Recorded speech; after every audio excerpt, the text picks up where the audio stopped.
Sa Macward Shipping, ang aming misyon ay simple, mabilis, maayos at maaasahang shipment service mula origin hanggang destinasyon.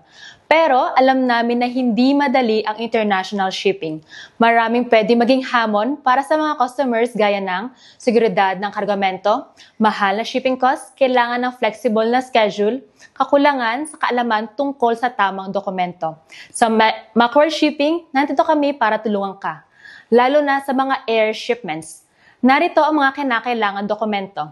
Commercial invoice dapat ay may invoice number, shipper at consignee's details, quantity, item description, HS code, itemized at total value, currency at Incoterms.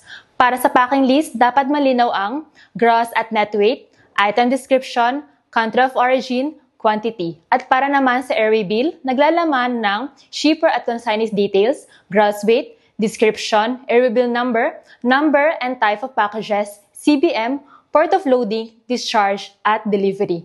Mahalagang paalaala, hindi tinatanggap ng Dubai Customs ang proforma invoice, discounts, zero value, at electronic stamp. Dapat ay eksakto at tugma ang impormasyon sa commercial invoice, packing list, at airway bill para sa mabilis na clearance.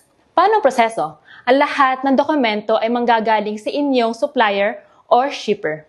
Mayroon kaming mga origin agents na mangongolekta ng inyong kargo at mag-aayos ng shipments. Sa pagdating ng destinasyon, ang aming customs clearance team ay magpaprocess at maglalabas ng kargamento. Diretso itong iahatid sa inyong delivery location.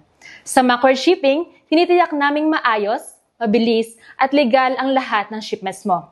Makapag-ugnayan na para sa hassle-free shipping!